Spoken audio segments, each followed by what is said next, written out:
Yo, JD here, Limits, and as you can see, back on F1 2020 as always, and we are back online once again, this time in a league social race, so not a proper league race, just a warm-up for the league racing season, which actually starts this Friday in TSRL for Season 12. I'm going to be doing my best to try and win 3 championships in a row, and today I'm using the car that I'm going to be attempting to do that.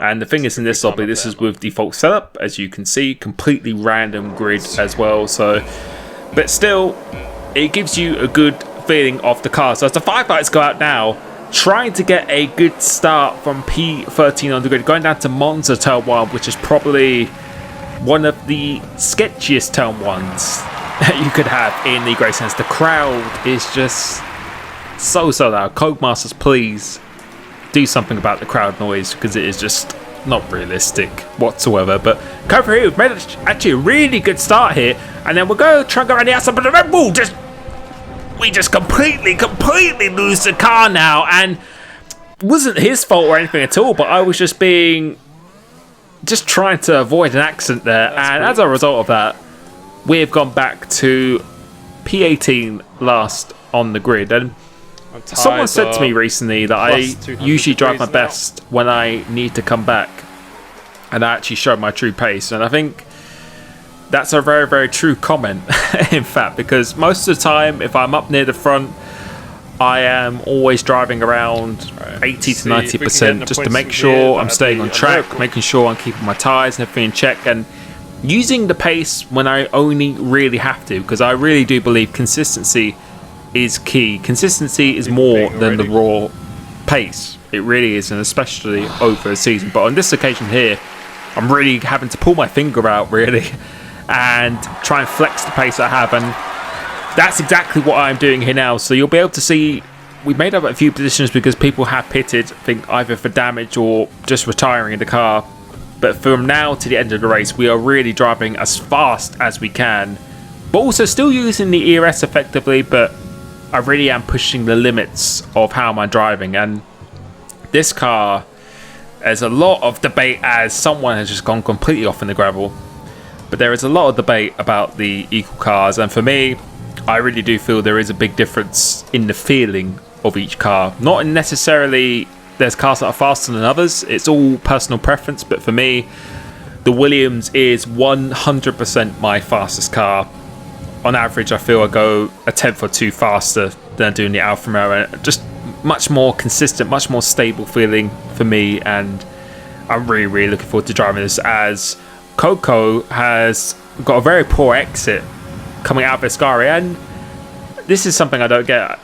I could tell he used quite a bit of the ERS there, and it was actually to the point where he's either running out of deployment or he's under 10%, and then decides to go into pits. So it's a bit strange that you'd use it there. There's no point really wasting that ERS, but again, up to everyone else how they want to drive. But we're coming into turn 1 now, coming up behind AMS Matty, and going back to the car again, I just feel a really big difference. We lose a bit of concentration reading the chat a little bit too much during the stream. But I remember when I used this car at the start of TSRL season, I think I won the first 3 races, just felt so comfortable. And I don't know what it is, but for me, I just feel this car goes exactly where I want it to go. It has the perfect balance between turning and stability. It's at the end of the pit lane as well. And I don't know what it is, the driving view and everything. It just, people just have their preferences, and for me, I just feel I perform so much better, more consistently when in this car. And yeah, but whereas I know a lot of other people have the complete opposite opinion in this car, and vice versa. But if we can get points, in this race here, I'm just trying to do my best to try and deliver as much raw pace as I can. We're coming up behind AMS Matty in the Red Bull now. He is on the soft tyres, which are actually a very good tyre around this track. So I'm using the ERS now, have been saving it for the first 4 laps, just making sure I use it at the right points, because it's very hard to reharvest it. He's going very defensive here. And into this turn one, we are going to go around the outside of him to get the inside for the second corner. And that came out of absolutely nowhere. To be honest, I wasn't planning to do the overtake there. He just broke very early. And in order to not run into the back of him, I decided to improvise, go around the outside, ending up performing an absolute worldie around the outside. And now we're P5, but a lot of people have in fact pitted. So we're going a little bit deeper into this race because I do really like the soft tyres towards the end on this circuit. And so far the pace has been very, very good. Saved a good amount of ERS, a good amount of fuel, and feeling really at one with the car. And again, I just don't know what it is. I really want to hear what other people think in the comments in terms of equal cars. Do they think it's a placebo, or do they generally feel a difference? And in my opinion, there really is a difference. I think the most extreme example is if you go into McLaren equal cars and then go into Racing Point. For me, it just was like a completely different car with the same setup. But coming to complete lap 6 of the race here, a few other people pitted again, so it's just myself and Ian Boy who have stayed out. Everyone else has now pitted. So coming towards the end of lap 6, you can see we gained a little bit of time as the softs now are slowly starting to go off, but they are still holding a good speed. So to go into the pits, we just go a little bit too fast, but this is only a social race. And these tracks were actually delivered to us at random, so we didn't know these tracks were going to be coming. As Jakey B does a 20.2 as his first flying lap, who is the race leader, I think, at this point in the race. 2.6 second pit stop.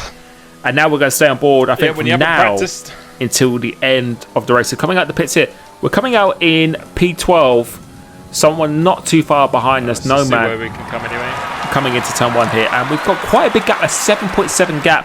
And pay attention to these gaps because Freddy Boy is a very fast driver. Langman and Nomad, they're very fast drivers behind. I think from this point onwards, our pace was just... I just feel like I go into a different gear in this car. I don't know what it is. I just feel so much more confident on the braking, on the throttle. As compared to the Alpha, I just felt like I could lose the car at any moment. I think the good things about it was that I really liked how it looked. And I really liked the turn-in. I think that was really good. But the rear end and just the mid-corner stability just wasn't there for me. And I think that reflected, especially in qualifying at times where I just felt like I could lose it at any time. Whereas in this car, I just do not have that fear. And I think if you have so much more confidence in yourself, it's going to translate into pace. And you can already see our tyres are only like a lap or two fresher than the guys ahead. We haven't used that much ERS, but we can see the speed that we are going at. We are going so fast. Everyone's using the same setup as well, so it's not like we've got a different setup. We're just going so fast at the moment. And now this is my push lap for the fastest lap, a 20.2 to beat here. So going into turn 1, crowd noise just absolutely deafening as an Alfa Romeo, in fact, has actually lost it. Someone else has lost it as well, so that's 2 cars down. Up into P9 after going back to P18, so a pretty strong recovery so far. And you can see the gap to the guys ahead. We've cut that gap down by seconds at this point. So doing a really good charge. Let's see what it is at the end of this lap. Going through into there, I actually turned in a bit too early. Didn't expect the grip to be that good through there. So I think I've lost a good 10th going through that first right-hander. Now coming up here, deploying a rest of the ERS. The majority of the ERS you really want to be deploying here because you have to save some towards the end of a lap. Going through to Sky, going to purple sector 1 because we didn't have the DRS for sector 1, so purple sector 2, sorry. Getting a very nice Ascari here and not using any of the ERS down here. We're going to actually save it for the last corner because we're actually coming off at a little bit of a slower minimum speed here. So come up here, we're going to use the rest of our ERS, and you can see the gap again. It's just coming down so quickly and coming across the line. What is this going to be? It's a 19.825. I think it could have gone a lot faster than that as well. I think a 0.6 or maybe even a 5 on a perfect lap. So the speed is well and truly there. And we still have quite a bit of ERS to play with as well. So the target now is after that push lap is to try and get in the DRS zone of these guys ahead as quick as we possibly can. And apologies if you can hear any background noise. I'm actually, the new house I'm in, is on a building site, so you're probably hearing a lot of bangs and sirens in the background, but nonetheless I hope it is still watchable. But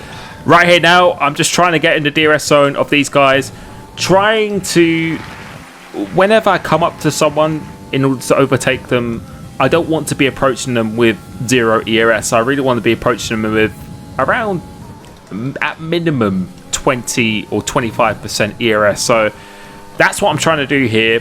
I'm not using any down this straight, because you can see in a straight line I am losing a slight bit going down the straight, but going through the corners I am going to reharvest that once again here. So coming on to Rich, do we use any off the last call? No, we don't. We're still staying disciplined with the ERS here, because I felt confident throughout the lap that at the rate I've actually caught these people, and you can see Langman, he was 2.7 seconds behind. He's almost lost 6 seconds already. So I don't know if these guys pitted on lap 1 or something, but I'm just, the speed at the moment, I just felt so confident in the braking, the throttles, the steering. I just feel like I just go to a different level in terms of raw speed, and if I can do that coming into this TSRL season, then I really hope the results I had at this car at the beginning of the season before I changed, I hope we can continue those results as well. But you can see here now, we have stayed disciplined, but we have just about missed out on the DRS. So we did gain about half a second, because Freddy Boy did have the DRS on Kieran and Red Bull, who was the car we actually avoided at the start of the race. So that shows how much we've actually caught up. We were a long way behind all of these guys as well. And now coming off Ascari, we get a very good exit off here.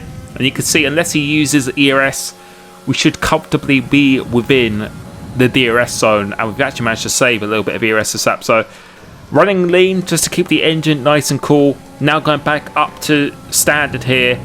Not going to use any down this straight, because we are not going to be close enough. And now going to pit back down to standard, because I'm in the DRS already, just to cool the engine. There is no point wasting any more fuel. So put it into lean nice and early, staying nice and close behind, making sure you hug the inside of that first curve but miss the second.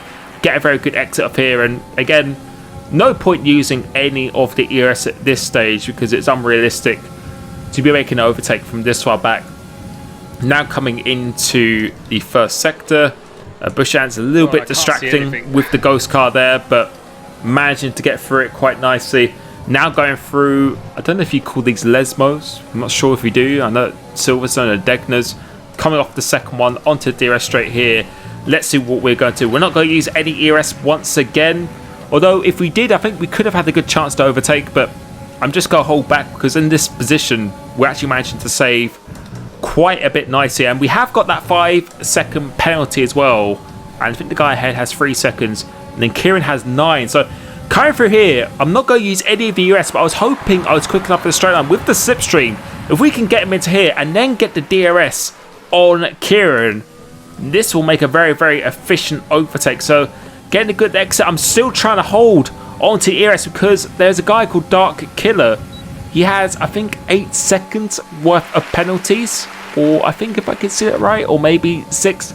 It's really hard for me to read on this video editing software, but I felt like if I could get past Kieran and get onto the back of him, I could get within the delta that I need to try and get top 5 in this race. And I can see Kieran's ERS is quite low here, so again, not going to do anything on this occasion. I'm going to just stay nice and patient here. So going into the end of sector 1, just making sure we get a good exit of this, which we do get a reasonable exit. Put it into standard, leave it in standard. No point going into rich, and going through it. It's crucial that we get a very good exit now to try and make the overtake here, and he runs very wide, so I don't think we're even going to be needing to use any of the overtake, because I know he is low on the ERS. So I decided to not use any of it. Let's make a little bit of contact going through here. So now coming on to the last lap, we're going to have over 60% ERS, which means we can push very hard again. And I think if I get within, I think he's got 6 seconds worth of penalty. So if I get within a second of Dark Killer and pull away from the guys behind by 2 seconds, then we actually could come top 5 again. And I'll remind you, with the ERS, you see the gap to Joe was about 6.9 at the start of the lap. Let's see what it is at the end of it. So we're going to push once again. If we can get 2 seconds outside behind, and within a second, then we're going to get top 5 after what happened to us on the first lap, which again, I think just shows of how fast we've actually gone through this race. It's been a very, very good race to drive from my perspective. So I'm using a lot of the ERS now, just to see if I can get within the DRS zone. You can see the time we are pulling away and gaining on the 2 guys up in front here. We're coming across another ghost car, and you can see we're already within the DRS zone. So we've done exactly what we have needed to do. But going through the second part, it's just so awkward driving through these ghost cars because it's so distracting. So I go out wide here, and I'm going to use the ERS, but then I decide to turn it off because I decided I didn't want to use it going into Sky. It's a very awkward place to overtake, and I can see his red lights flashing. So all I have to do is make sure I get a good exit. I'm already within the delta I need, but on the exit here, we're going to use the rest of our ES, and you can see the difference in power going down this main straight. You can just see the straight line speed difference. It's just absolutely insane. As JQB wins the race, you can see the gap was about 6.9 to Joe, and now it's come down 1.5 seconds already. And coming across line, what's this going to be? It's going to be a 20.7. We've actually managed to come P5 in this race, despite being how far behind we were. We have come back to P5, and man, I'm really looking forward to driving this car in this upcoming season of league racing. I hope you enjoyed that. Thank you so much for the support on my channel. As always, make sure you tune in for round 1 at Silverstone TSRL 8 PM this Friday, and I will catch you very, very soon. Peace.